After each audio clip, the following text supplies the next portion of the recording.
प्रीतराग प्रभु भगवान महावीर स्वामी के पावन पवित्र श्री चरणों में कोटि कोटि वंदन। वर्तमान आचार्य सम्राट पूज्य गुरुदेव श्री सिंह मुनि जी महाराज साहब के चरणों में अनंत अनंत वंदन। आगम ज्ञाता आगम पुरुष हिमाचल के श्री उपाध्याय पर्वत पूज्य गुरुदेव श्री जितेंद्र मुनि जी महाराज साहब के चरणों में कोटि सह वंदन नमन। ऑनलाइन एजुकेशन के प्रणेता संघ सेतु उपाध्याय पर्वत पूज्य गुरुदेव श्री रविंद्र मुनि जी महाराज साहब के चरणों में वंदन नमन। ऑनलाइन एजुकेशन में पधारे हुए सभी गुरु भगवंत एवं गुणितुल्य समस्त महासाधु ग्रंथ के चरणों में वंदन नमन। ज्ञानदाता आगम प्रदाता पूज्य गुरुदेव श्री जी की प्रत्यक्ष वंदना का लाभ ले रही हैं उप प्रवर्तनी वात्सल्य वारिधि गुणी मैया श्री मंजुल ज्योति जी महाराज साहब आदि खान।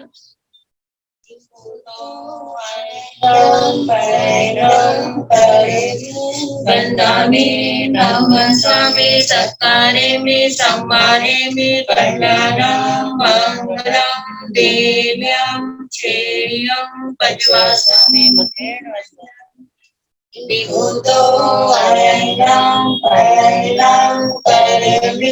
वंदामि नमः स्वामी सत्कारेमि सम्मानेमि कल्याणं मंगलं देव्यं श्रेयं पज्वास्मि मुखेन विभूतो अरण्यं परैलं करेमि। वंदामि नमः स्वामी सत्कारेमि सम्मानेमि कल्याणं मंगलं देव्यं श्रेयं पज्वास्मि मुखेन। हाँ जी, सबको आता है।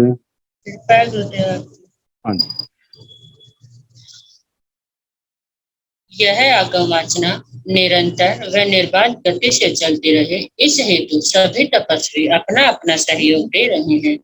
आज की तपस्या तरुण तपस्वी महासाध्वी श्री श्यामा जी महाराज साहब उपवास, तप शिरोमणि महासाध्वी श्री सुव्रता जी महाराज साहब उपवास, ज्ञान दिवाकर साध्वी श्री सोनिका जी महाराज की सुशिष्या साध्वी श्री रिद्धि जी महाराज साहब आएंगे। हम सभी तपस्वियों की तप की अनुमोदना करते हैं और उनके तप की सुखसाटा पूछते हैं।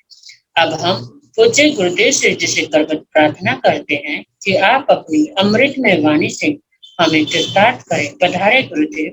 मथेन वंदन सुखसाटा गुरुदेव।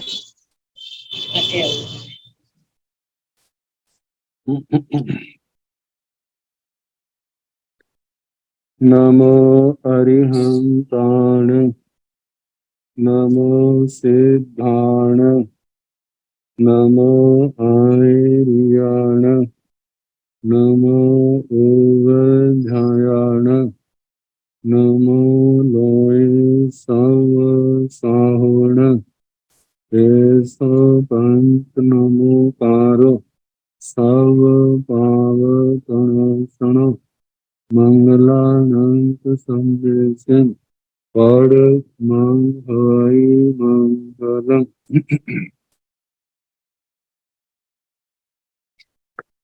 जिन शासन जिन वाणी सदा जयवंत हो, श्रमण संग सदा अविचल मंगल हो। मुक्ति को प्राप्त श्रमण भगवान महावीर स्वामी, उनकी परम पावन कल्याणी भागवती वाणी वाचक प्रमुख श्री इंद्र भूति गौतम आदि गणधर भगवंत युग प्रधानाचार्य परम पूज्य श्री सुधर्मा स्वामी जी महाराज, उनकी परम पावन पाठ परंपरा वर्तमान आचार्य ध्यान योगी परम पूज्य श्री शिव मुनि जी महाराज एवं गुरुजन सबके पावन कर्म सज्जों में मेरा अनंत अनंत वंदना नमस्कार। आगम परिषद में विराजमान वरिष्ठ मुनिराज, अन्य मुनिवृंद, परम आदरणीय भगवती स्वरूपा महासाध्विया जी, श्री स्थानंग सूत्र की वाचना प्रारंभ है। चतुर्थ स्थान का चतुर्थ उद्देश्य सुनाया जा रहा। तो कल चार चार की बातें सुना रहे थे। जैसे संसार समापन्नक जीव सब सारे योगों की अपेक्षा से चार प्रकार के जीव, वेद की दृष्टि से चार प्रकार के जीव, दर्शन की अपेक्षा से चार प्रकार के जीव, संयम आदि को लेकर के चार प्रकार के जीव। अब मित्र को लेकर के चौभंगी प्रारंभ की जा रही है। चौतारी पुरुष जाया पनता तंजाहा मित्ते नाम मेघे मित्ते मित्ते नाम मेघे अमित्ते अमित्ते नाम मेघे मित्ते अमित्ते नाम मेघे अमित्ते चतारी पुरुष जाया पनता तंजाहा मित्ते नाम मेघे मित्र रूपे चौभंगो चतारी पुरुष जाया पनता तंजाहा मुत्ते नाव मेघे मुत्ते मुत्ते नाव मेघे अमुत्ते चतारी पुरुष जाया पनता तंजाहा मुत्ते नाव मेघे मुत्त रूपे। ये चार चौभंगियां हैं, जिसमें प्रथम चौभंगी है चतारी पुरुष जाया पनता। चार प्रकार के पुरुष कहे हैं। तंजाहा जैसे कि मित्ते नाव मेघे मित्ते मित्र मित्र मित्ते नाव मेघे अमित्ते मित्र अमित्र अमित्ते नाव मेघे अमित्र और मित्र अमित्ते नाव मेघे अमित्ते अमित्र अमित्र। तो पहला है मित्र मित्र। तीन प्रकार से इस चौभंगी का स्वरूप आचार्य भगवान ने रखा है, जिसमें पहला है मित्र अमित्र मित्र अमित्र मित्र। इसमें महापुरुष,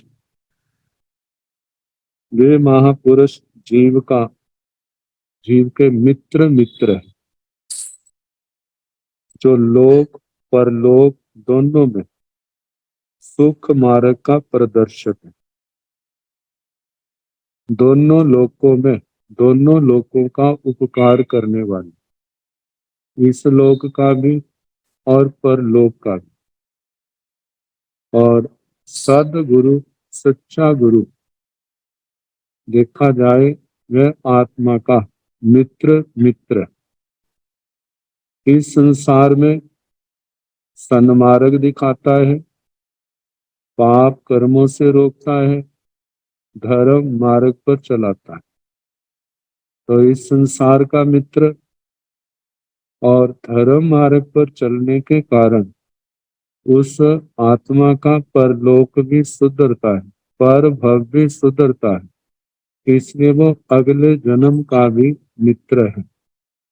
तो ऐसे गुरुओं के लिए मित्र का रूप दिया है। दूसरा भंग है वह व्यक्ति मित्र होता हुआ भी अमित्र है, जो पहले उपकारी प्रतीत होता है परंतु अंत में उपकारी नहीं। तो जहां पर दृष्टांत दिया है, जैसे धर्म रहित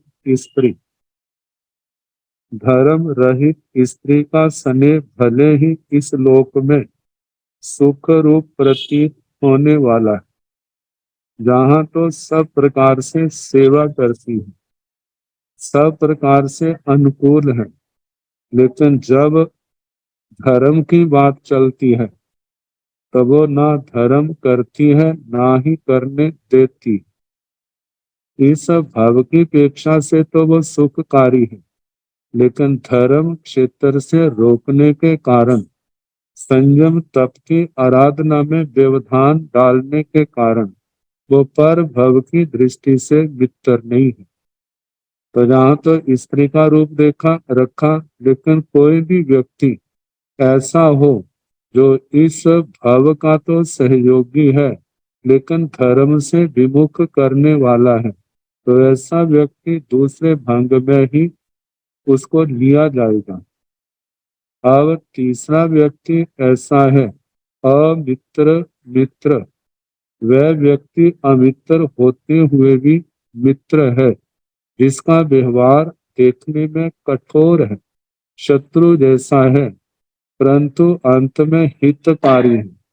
जैसे शिक्षक का बचपन में बच्चों का ध्यान खेल कूद में ज्यादा होता है, पढ़ाई में, जीवन के विकास में कम, तो उस समय चाहे वो माता पिता है, चाहे वो शिक्षक है, उनको प्यार से भी रोकता है और डांट से भी रोकता है। रोकने के कारण से उस बच्चे को अच्छा नहीं लगता, जिस कारण वह उनके प्रति शत्रु भाव भी रख लेता, जो मेरे शत्रु हैं। लेकिन उसको ये एहसास नहीं, समझ नहीं। लेकिन पढ़ने के कारण, विद्या ग्रहण करने के कारण, बुराइयों से बचाने के कारण इस समय चाहे शिक्षकों का, माता पिता का व्यवहार कठोर है, लेकिन आने वाले समय में उसको एहसास होगा वास्तव में वो मेरे को रोकने वाले, डांटने वाले मित्र हैं, मित्र थे। मैंने अपनी भूल के कारण उनको अमित्र समझा, लेकिन वो अमित्र शत्रु नहीं, वो मेरे अत्यंत हितकारी है। तो कहा जब वे कर्कश वाक्यों से शिक्षा देते हैं उस समय अमित्र प्रतीत होते हैं, किंतु उसके भाव जीवन सुधारने के होते हैं, इस अपेक्षा से वह मित्र है। चौथा व्यक्ति अमित्र अमित्र है। ऐसा व्यक्ति वह माना जाता है जो ना पहले हितकारी था ना अब हितकारी है। कहते हैं जैसे कलहकारी व्यक्ति, वो स्त्री भी हो सकती है, पुरुष भी हो सकता, कोई भी हो सकता है। इस लोक में भी सुख रूप नहीं है और परलोक में भी सुख रूप नहीं है।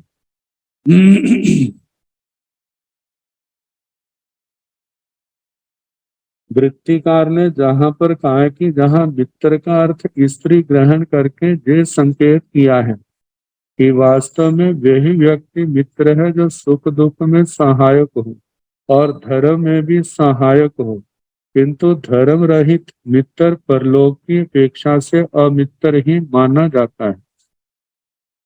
तो इस चौभंगी का दूसरा रूप दिया है मित्र मित्र मित्र अमित्र अमित्र मित्र अमित्र अमित्र।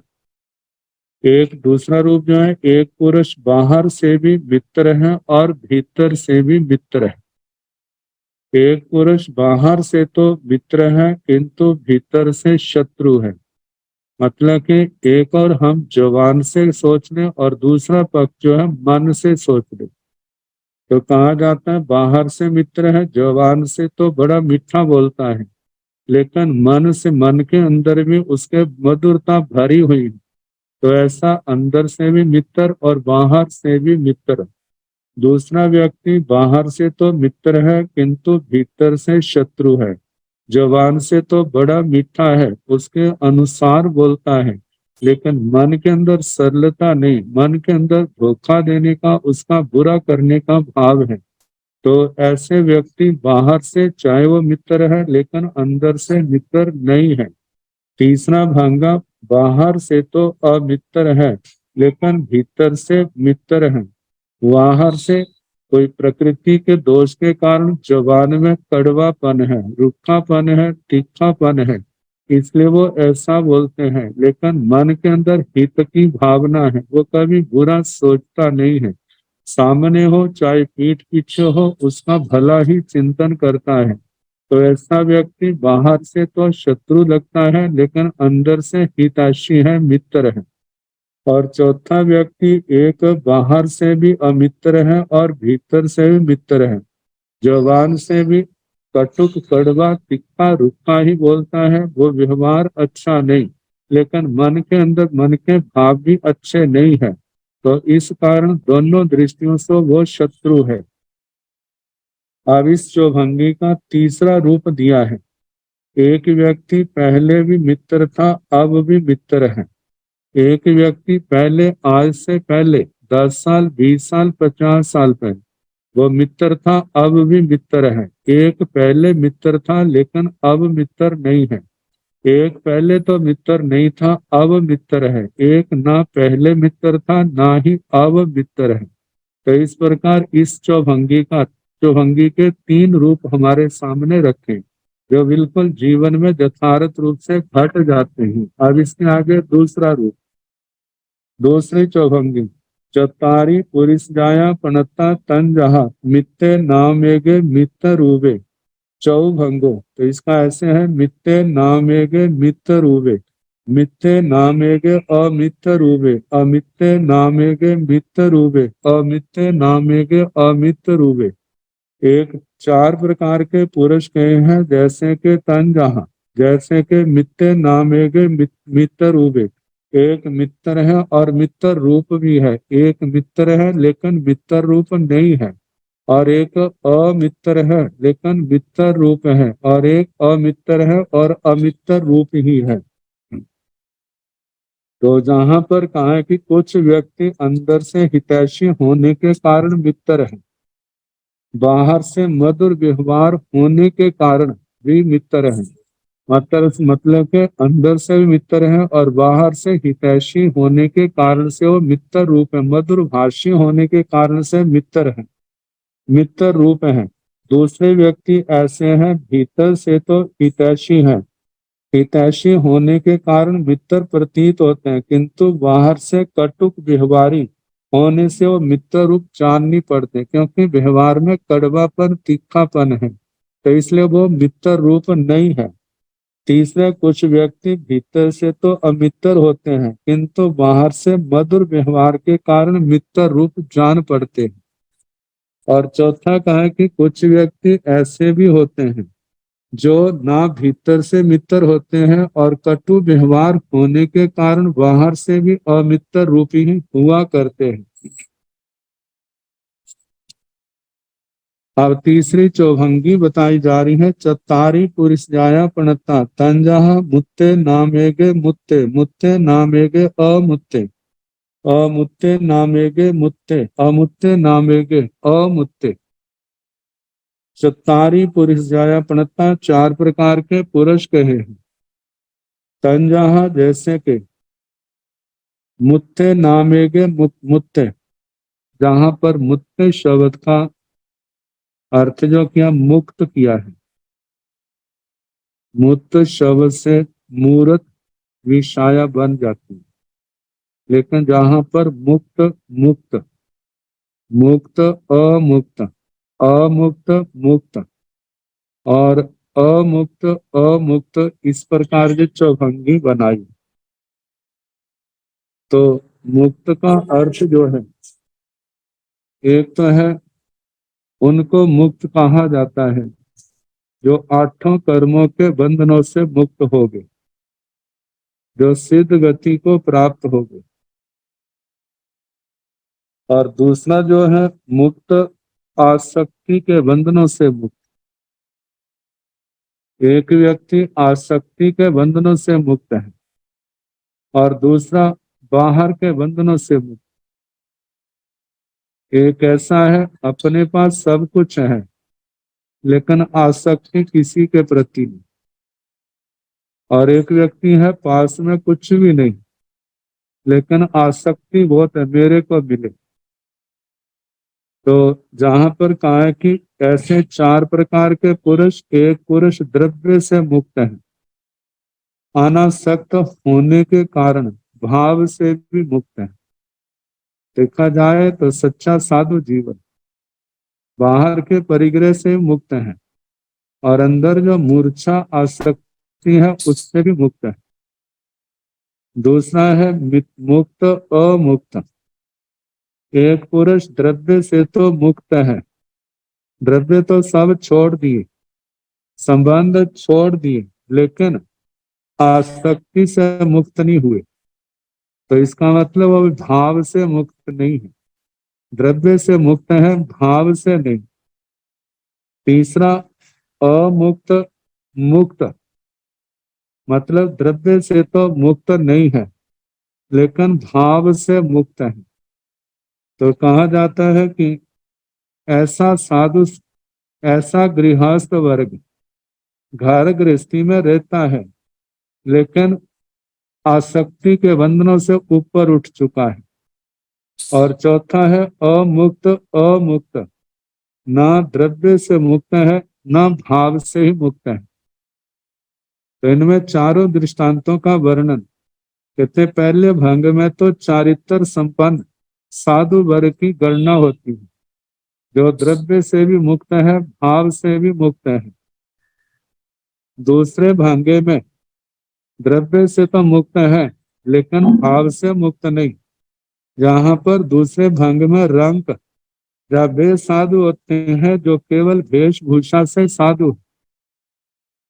तीसरे में उनकी गणना होती है जैसे द्रव्य से तो मुक्त नहीं लेकिन भाव से मुक्त है, जिन्होंने राज्य वैभव में रहकर या गृहवास में रहकर भी केवल ज्ञान प्राप्त किया, जैसे भरत चक्रवर्ती जी का वर्णन आता है। चौथे भांगे में न द्रव्य से मुक्त है न भाव से मुक्त है, इसमें सामान्य गृहस्थ वर्ग आता है।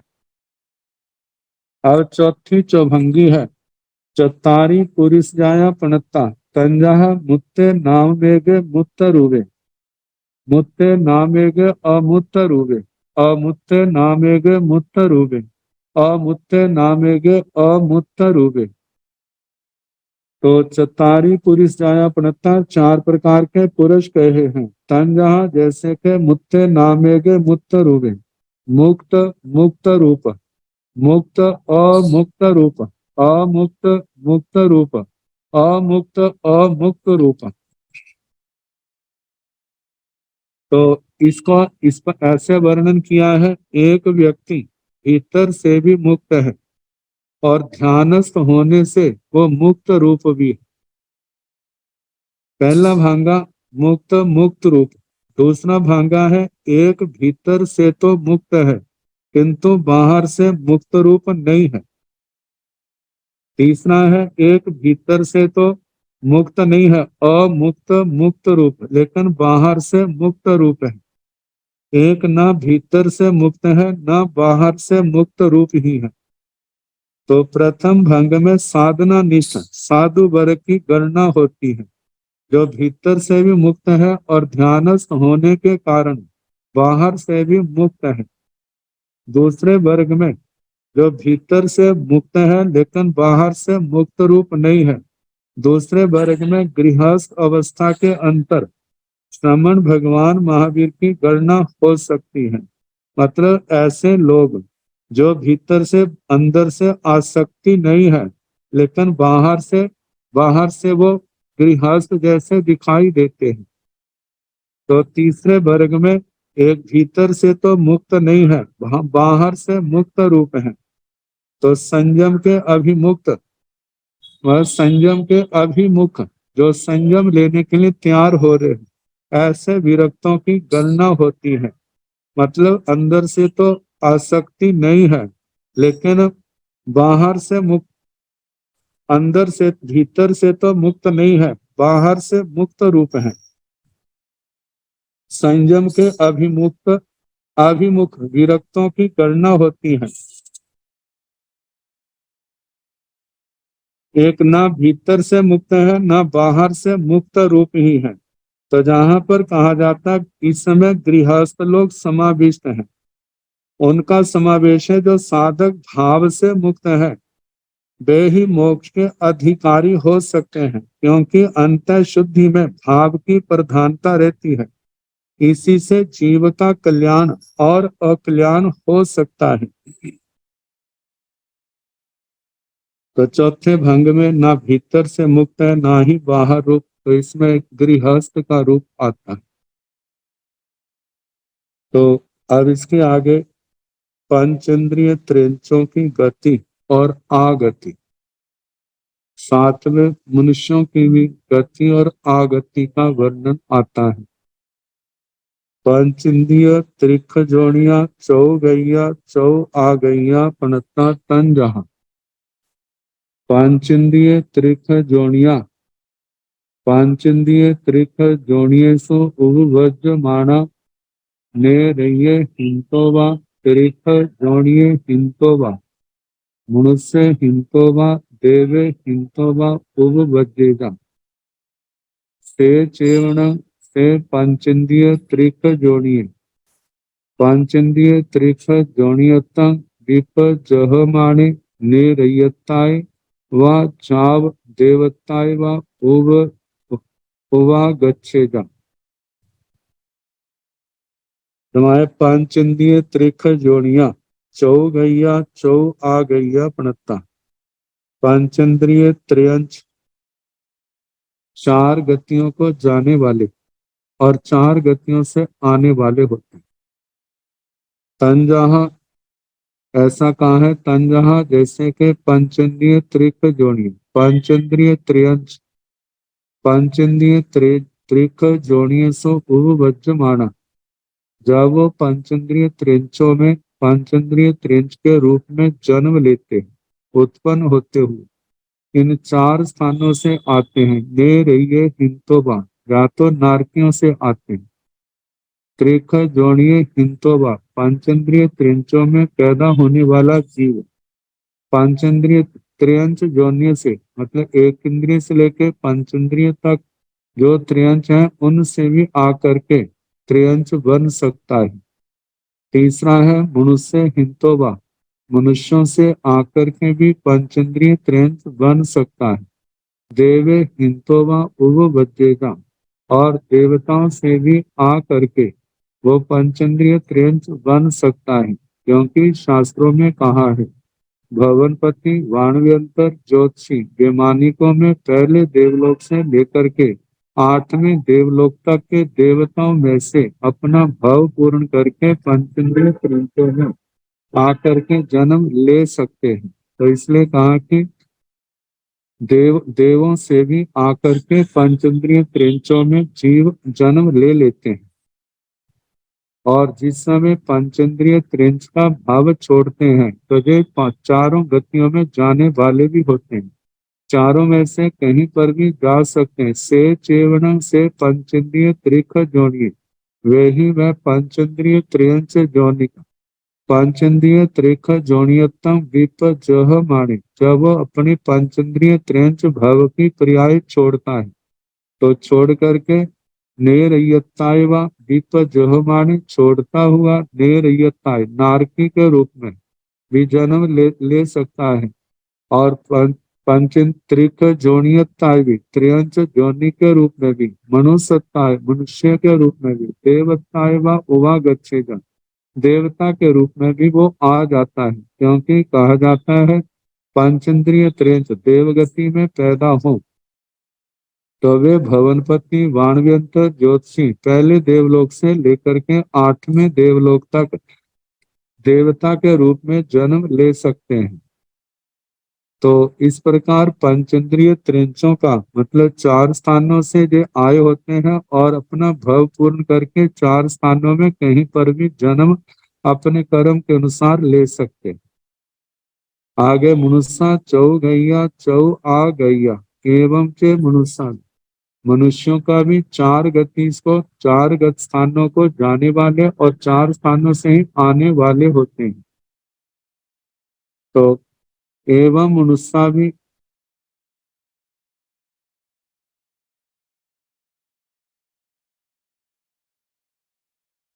तो मनुष्यों का ऐसे जैसे चार स्थानों से आने वाले हैं। जैसे मनुष्य मनुष्य के रूप में जन्मता है तो वो नर गति से भी आकर के मनुष्य बन सकता है, क्योंकि कहा जाता है 7 नरकों में से पहली 6 नरकों से आया हुआ भी मनुष्य बन सकता है। 7वीं नरक से निकला हुआ जीव मनुष्य नहीं बन सकता, वह पंचेंद्रिय त्रिंचों में ही आकर के जन्म लेता है। और जो मनुष्यों में आया है त्रिंचों से भी त्रिंचों के कुछ स्थान है जहां से नहीं आता, जैसे तेजस का वायु का से निकले हुए जीव मनुष्य नहीं बन सकते, बाकी त्रिंचों में से आकर के मनुष्य बन सकते हैं।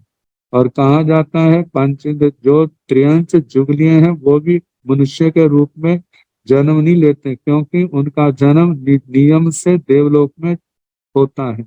तो कहा कि बाकी स्थान जो है जो कहीं इनको जुगलियों को तेजस काय वायु काय को छोड़ करके बाकी स्थानों से भाव पूर्ण करके वो त्रियंच जो है मनुष्य के रूप में जन्म ले सकते हैं, और मनुष्यों में से मनुष्य भाव पूर्ण करके पुनः मनुष्य बन सकता है। और मनुष्य आगे देवगति से भी जीव आकर के मनुष्य बन सकता है। तो देवगति में जितने भी देवताओं के स्थान हैं, भवनपति, वाणव्यंतर, ज्योतिषी, विमानिक, पहले देवलोक से लेकर 26वें देवलोक तक के देवता मनुष्य गति में जन्म ले सकते हैं। कहा जाता है 8वें देवलोक तक की तो भजना है, वो जीव मनुष्य भी बन सकते हैं, त्रियंचों में भी जा सकते हैं, लेकिन 8वें देवलोक से जो ऊपर के देवता हैं वो मनुष्यों से ही गए होते हैं और मनुष्यों में ही आकर के जन्म लेते हैं। तो इस प्रकार मनुष्य 4 स्थानों से आता है और मनुष्य अपना भाव पूर्ण करके पुणे संसार में जन्म ले तो इन 4 स्थानों में से कहीं पर भी जा सकता है। तो जैसे कहा मनुष्य मनुत्तम विप जह माने निरयत्ता एवं त्रिक जोनियत्ता एवं मनुष्यत्ता एवं देवत्ता एवं ओव वजेगा। मनुष्य अपने मनुष्य की पर्याय को छोड़ के नर नारकी के रूप में भी जन्म ले सकता है, त्रियंचों के रूप में भी जन्म ले सकता है, मनुष्य के रूप में भी जन्म ले सकता है, और देव गति में देव देवी के रूप में भी जन्म ले सकता है। अब इसके आगे 2 इंद्रिय जीव जिनके पास 2 इंद्रियां हैं, स्पर्श इंद्रिय और रसना इंद्रिय, जीवा, इनकी रक्षा करें तो कितने प्रकार का संयम रक्षा करने वाले को मिलता है, और जो इनकी रक्षा नहीं करता तो कितने प्रकार का असंयम असंयम के दोष उसके पास आते। तो बताया है बेंदियाणं जीवा असमारभ मानस चौगी है संयमे कज्जई तंजाहा जीभा मयाओ सोखाओ अबवरो वित्ता भवई जीवा मयेण दुखेण असंयोगिता भवई आशा मयाओ सोखाओ अबवरो वित्ता होई आशा मयेण दुखेण असंयोगिता भवई।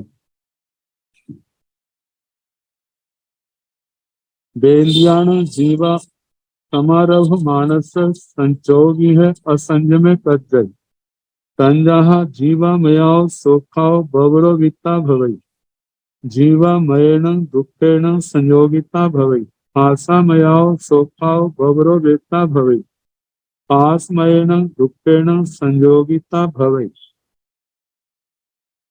जीवेन्द्रियाण जीवा असमारभ मानस चौविह संयमे कज्जई। बेंदियाण जीवा 2 इंद्रिय जीवों को, असमारभ मानस जो 2 इंद्रिय जीवों का समारंभ नहीं करता, उस आत्मा के 24 संयम कज्जई 4 प्रकार का संयम उसके जीवन में आता है। तंजाहा जैसे कि जीवा मयाओ सोखा अभवरोता भवे, जीवामय जीवा रूप जो जीवा से संबंधित सुख है उससे अभवरोवेता व्यपरोपण न भवई नहीं करता, मतलब उसके सुख का विनाश नहीं करता। जो जीवा के कारण से आने वाला सुख है उसका विनाशक नहीं। दूसरा जीवा मयेण दुखेण असंयोगिता भव, जो जीवा से संबंधित दुख है उससे वो जोड़ने वाला नहीं होता।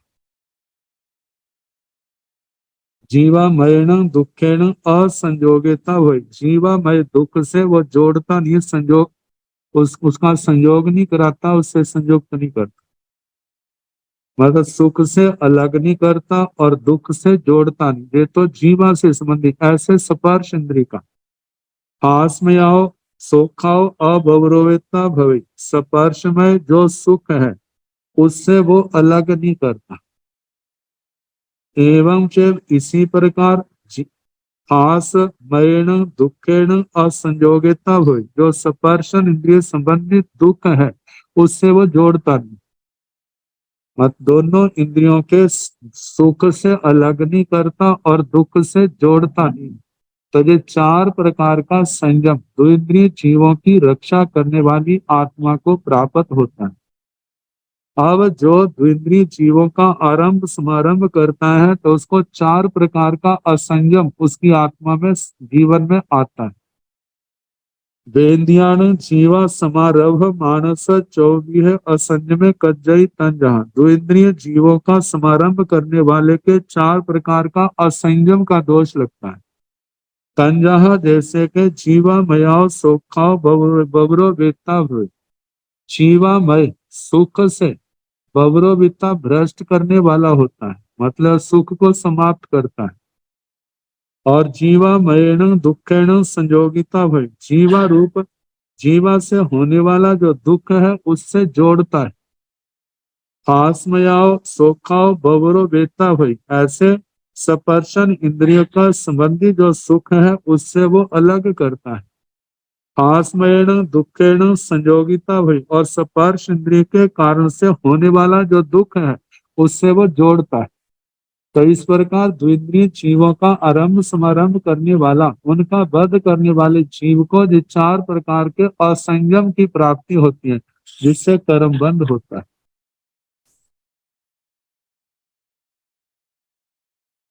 अब सामदिठियान सम्यक दृष्टि पंचेंद्रिय जीवों की क्रिया। सम्यक दृष्टि जीवों को कितनी क्रियाएं लगती। तो सामदिठियान नेरहियान चतारी क्रियाओं पणता तंजहा आरंभिया परिगहिया मायावतिया अपचखानिया। सामदिठियान मसूर कुमारान चतारी क्रियाओं पणता तंजहा एवं एवं विगलिंद्य वज्रं जाव बेमानियान। सामदिठियान नेरहियान 24 दंडकों में जो नारकी हैं। नारकियों में तीन प्रकार के जीव हैं, सम्यक दृष्टि, मिथ्या दृष्टि और मिश्र दृष्टि, दृष्टि को लेकर के। तो कहा कि जो सम्यक दृष्टि नारकी हैं उनको कितनी क्रियाएं लगती हैं। तंजहा तो कहा कि चतारी क्रियाओं प्रणताओ, उनके चार क्रियाएं कही। तंजहा जैसे कि आरंभिया आरंभिक, जो आरंभ समारंभ से लगने वाली क्रिया। दूसरा परिग्रहिया, परिग्रह से संबंधित। मायावतिया, माया के कारण लगने वाली क्रिया।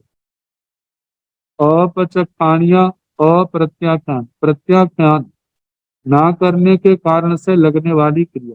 तो सम्यक दृष्टि जीवों को ये चार क्रियाएं लगती हैं, आरंभ की, परिग्रही की, माया प्रत्यय का और अप्रत्याख्यान। तो जैसे जहाँ सम्यक दृष्टि नारकियों का कहा, इसी प्रकार समदित्याण असुर कुमाराण चतारी क्रिया प्रणता। भवनपति देवों में जो असुर कुमार जीव हैं और उनमें जो सम्यक दृष्टि जीव है उनको चार प्रकार की क्रियाएं लगती हैं, मतलब मिथ्यात्व की नहीं लगती, बाकी सब लगती हैं। आरंभिया परिग्रहिया मायावतिया अपचखानिया, आरंभी की, परिग्रह की, माया प्रत्यय की और अप्रत्याख्यान की। एवं चेव मतलब कि जैसे असुर कुमारों के कहा, ऐसे शेष 9 भवन पतियों का भी कहना। नागकुमार सुपर्ण कुमार से लेकर स्तनिक कुमारों तक, जहाँ पर कहा एवं इस प्रकार विकलेंद्रिय वचन, जहाँ विकलेंद्रियों को छोड़ देना। विकलेंद्रियों का मतलब जो एक इंद्रिय है, दो इंद्रिय है, तीन इंद्रिय है, चार इंद्रिय। एक इंद्रिय तो सारे मिथ्या दृष्टि है, इसलिए वहां पांचों क्रियाएं लगती हैं। विकलेंद्रियों में दो इंद्रिय, तीन इंद्रिय, चार इंद्रिय, इनके सास्वादन सम्यक दृष्टि होती है। लेकिन कहा जाता है चाहे वो थोड़े समय के लिए है, लेकिन वहां पर ज्ञान तो संभव है आस्वादन की अपेक्षा से, लेकिन क्रिया जो है मिथ्यात्व की ओर जा रहे हैं, तो इसलिए उनको पांचों ही क्रियाएं लगती है। तो विकलेंद्रियों, एक इंद्रिय से लेकर चार इंद्रियों को छोड़ देना, चा बेमानियान, बाकी पंचेंद्रिय त्रयंच हैं, जो सम्यक दृष्टि है तो उनको चार क्रियाएं लगती हैं। ऐसे मनुष्य जो सम्यक दृष्टि है, अविरति है, तो उनको चार क्रियाएं लगती हैं। आगे बाणव्यंतर ज्योतिषी वैमानिकों तक इन दंडकों में एक इंद्रिय से चार तक, पांच स्थावरों के, तीन विकलेंद्रियों के, इन आठ दंडकों को छोड़ करके बाकी दंडकों में जो केवल सम्यक दृष्टि है उनको चार क्रियाएं लगती हैं, आरंभ की, परिग्रह की, माया प्रत्यय की और अप्रत्याख्यान क्रिया।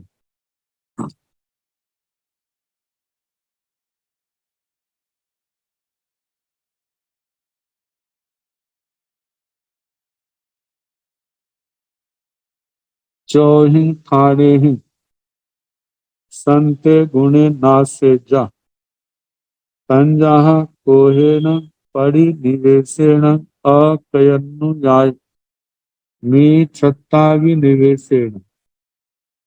चौहि थाने ही संते गुणे दिवेजा, तंजाह अभ्यासवत्यं पर छंदानुवत्यं कज हेउ कज परिकय्य युवा। चार कारणों से गुणों का नाश होता है और चार कारणों से गुणों का विकास होता है।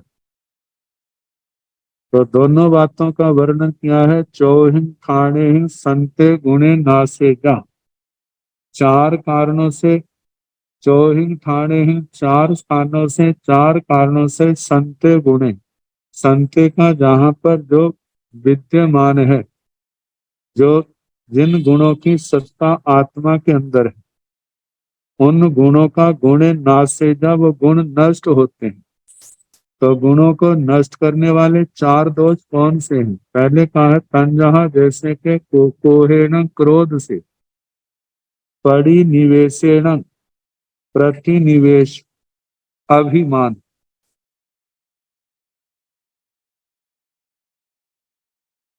असहनशील, प्रतिनिवेश सहन शक्ति नहीं होने के कारण। तीसरा है अकयन्नुयाय, अकृतज्ञता, किसी के उपकार को मानना नहीं, समझना नहीं। मिथ्यता भी निवेशेण, मिथ्यात्व के कारण, दुराग्रह के कारण। तो इन चारों का वर्णन किया है। पहला क्रोध, कहते हैं क्रोध जंगल की आग के समान है। दावानल जैसे वन की शोभा को नष्ट भ्रष्ट कर देता है, वैसे क्रोध भी सद्गुणों को भस्मसात कर देता है।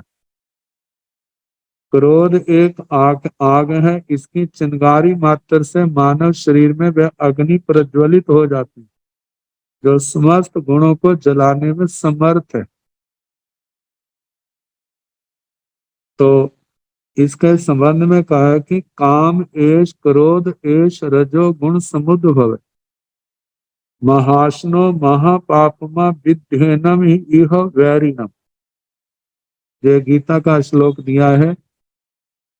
कहते हैं जो काम और क्रोध ये रजोगुण से पैदा हुए,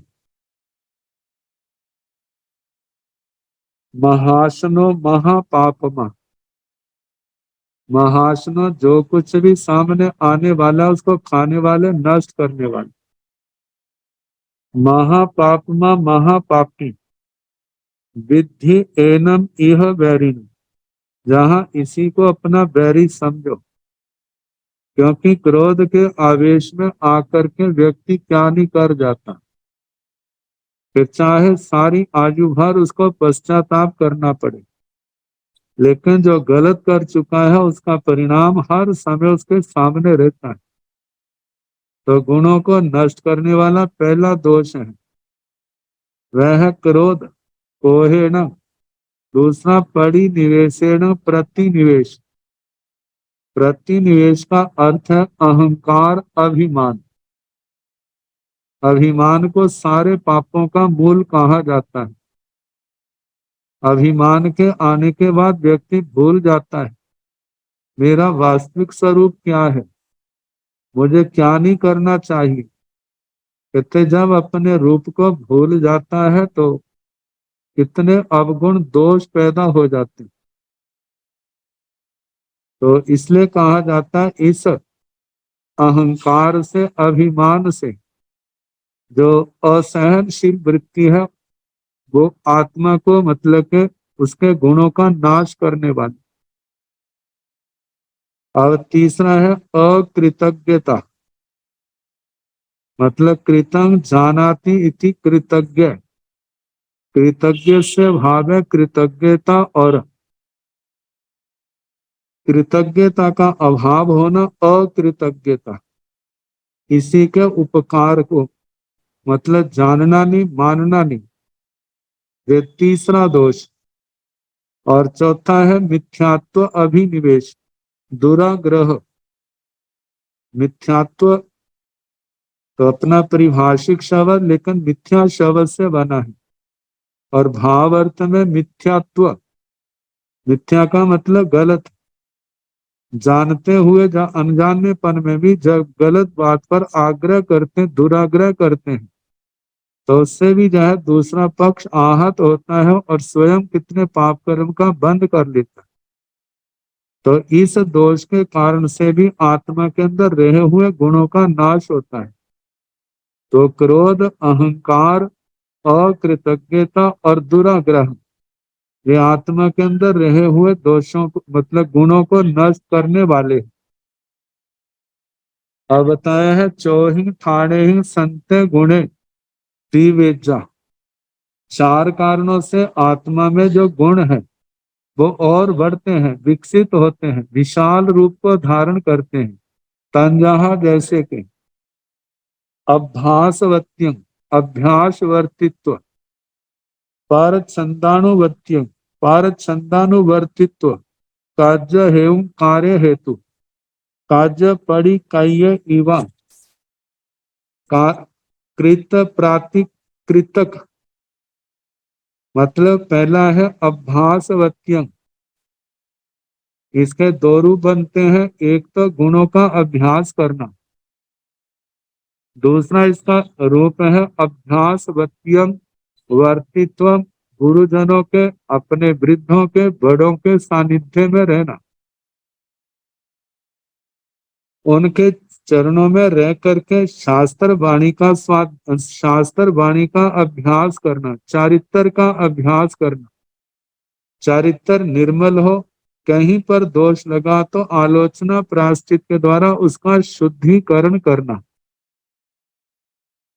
दूसरा है पर छंदानुबत्तियां, गुरुजनों की आज्ञा के अनुसार चलना। तीसरा है कार्य हेतु, कार्य हेतु अभीष्ट कार्य की सिद्धि के लिए अनुकूल प्रयत्न करना। मतलब अभीष्ट कार्य हमारा सिद्ध हो, इसलिए जिनके कारण से हो तो उन गुरुजनों के प्रति सेवा आदि का भाव रखना। काय पड़ी काये इवा, जिन्होंने हमारे ऊपर उपकार किया है उनके प्रति सदा सद्भाव रखना। उपकार का बदला आत्मा को उपकार से ही देना। तो ये चार कारण है जिनके कारण से आत्मा में रहे हुए गुण जो है दिन प्रतिदिन बढ़ते जाते हैं।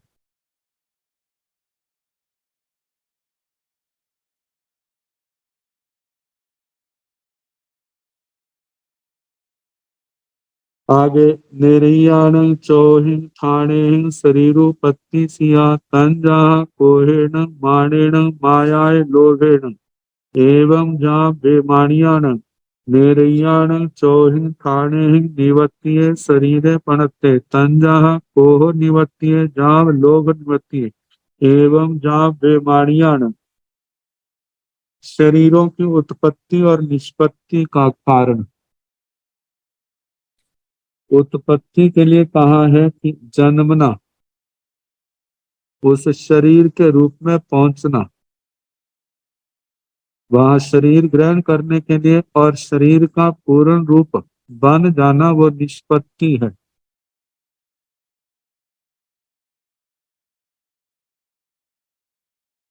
कहते हैं शरीरोपत्ति शरीर निवत्ति, ये दो पद हैं जबकि अर्थ दोनों का एक ही है। इसके उत्तर में कहा जाता है कि आरंभ मात्र को उत्पत्ति कहते हैं और उसकी पूर्णता को निष्पत्ति या निर्वृत्ति कहा जाता है। जो भी जीव जहाँ पर जन्मा है तो वहां पर उसने आहार लिया है और उसके बाद शरीर आहार पर्याप्ति शरीर आदि पर्याप्तियां प्रारंभ हुई। तो ये जो ग्रहण किया है ये तो उत्पत्ति अर्थ में आया, लेकिन जब जिसकी जितनी पर्याप्तियां हैं उस जीवन में जब पूर्ण रूप पूर्ण हो गई है तो उसका निष्पत्ति है, जिसको निर्वृत्ति भी कहा जाता है। तो कहा जा रहा है नेरियाण चौही ठाणे शरीरुपत्ति सिया, नारकियों के चार कारणों से शरीर की उत्पत्ति होती है। नारकी नरक में जन्म ले रहे हैं तो चार कारणों से। तो उनका तन जहाँ जैसे कि कोहेण माणेण मायाए लोभेण, क्रोध से मान से माया से लोभ से। अब कहा जाता है नरकों में जन्म हुआ है तो इनमें कौन से कषाय कारण बने, इसमें अनंतानुबंधी कषाय और अनंतानुबंधी कषायों के भी अनेक अनेक रूप बन जाते हैं। तो उन कषायों के कारण जैसे जैसे कर्म बंधे हैं उसी के अनुसार सातों नरकों में उन स्थानों पर उसको जन्म प्राप्त हो रहा है। एवं ऐसे कोहेण माणेण मायाए लोभेण, क्रोध से मान से माया से लोभ से जो अनंतानुबंधी के कषाय। एवं जहाँ बेमानियां, ऐसे बेमानी को तक कहना। अब इसके आगे भवनपति 10 प्रकार के आते हैं तो उनकी शरीर की जो उत्पत्ति है वो भी चार कारणों से होती है और वो चार जो कारण है वो क्रोध मान माया और लोभ। तो जहाँ पर कहा जाता है जो संज्वलन के कषाय हैं उनके कारण से देवगति में जन्म होता है। देवगति में और संज्वलन के कषायों के भी अनेक अनेक रूप हमारे सामने आ जाते हैं। तो जैसे भवनपतियों का 10 भवनपति है उसी प्रकार पृथ्वी काय आपकाय तेजस काय वायु काय, ये त्रियंचों की श्रेणी है। तो त्रियंचों की श्रेणी में जो है वह दूसरी श्रेणी के कषाय अप्रत्याख्यानी आते हैं। तो उनके कारण से उस क्रोध मान माया लोभ से जहाँ पर उत्पत्ति होती है और जहाँ पर वेन्द्रिय तेन्द्रिय चौरिंद्रिय है पंचेंद्रिय त्रियंच है तो वहां पर भी इन्हीं कषायों के कारण जो अप्रत्याख्यानी है उनके कारण जन्म होता है। और मनुष्यों में देखा जाए तो मनुष्य के रूप में मनुष्य शरीर की के रूप में जो जन्म हुआ है तो वहां पर प्रत्याख्यानावर्ण कषायों का प्रभाव है। और देवताओं का बाण व्यंतर व्यंतर देव है ज्योतिषी है वैमानिक है तो वहां पर भी जो चारों कषाय कारण बने हैं। और जो कषायों का जो कारण है वो संज्वलन के कषाय आते हैं जिनके अंदर देवायु का बंध हुआ है। तो कहा कि इन 24 दंडकों में शरीर की उत्पत्ति का कारण जो चारों कषाय कारण बनते हैं। आगे निर्याण चौहि ठाणे ही निवत्तीय शरीरे पणत्ते तन जहाँ, कोह निवत्तीय जाव लोभ निवत्तीय एवं जाव बेमानियान। अब इस सूत्र में कहा है कि नारकियों के चार कारणों से ही उनका शरीर निष्पन्न कहा जाता है। वह शरीर का पूर्ण निर्वाण हुआ है तो वो इन चार कारणों से ही है। तंजह जैसे के को निवत्तीय जाव लोभ निवत्तीय, वो क्रोध के कारण से निष्पन्न है, मान के कारण माया के कारण लोभ के कारण। तो चारों एवं जहाँ बेमानियान बेमानी को तक ऐसे कहना मतलब जिस गति के योग्य जो कषाय है उसके वहां जन्म लेने में वो ही कषाय कारण बने। अब इसके आगे चार धर्म के द्वार हैं, इनके संबंध में कल जैसे अक्सर होगा कराने का प्रयास किया जाएगा। नमो अरिहंतान, नमो सिद्धान, नमो आयर्यान, नमो ओवधायान, नमो लोय संसाहुण ऐसो पंथ नमो पारो सब पाव पणासनो मंगलानंत सम्मेसिन पड़ मंग हवाई मंगलम श्री तारि मंगलम अरिहंता मंगलम सिद्धा मंगलम साहु मंगलम केवली मनसा धम्मो मंगलम चतारि लोकोत्तम अरिहंता लोकोत्तम सिद्धा लोकोत्तम साहु लोकोत्तम केवली मनसा धम्मो लोकोत्तम चतारि शरणं प्रवज्जामि अरिहन्ते शरणं प्रवज्जामि दिव्ये शरणं प्रवज्जामि साहु शरणं प्रवज्जामि केवली मनाथं धम्मं शरणं प्रवज्जामि चार शरण सुख करने दुख करने मंगल करने और शरणा नहीं कोई जो भव प्राणी आश्रय क्षय सबको यथा योग्य वंदना सुख सब।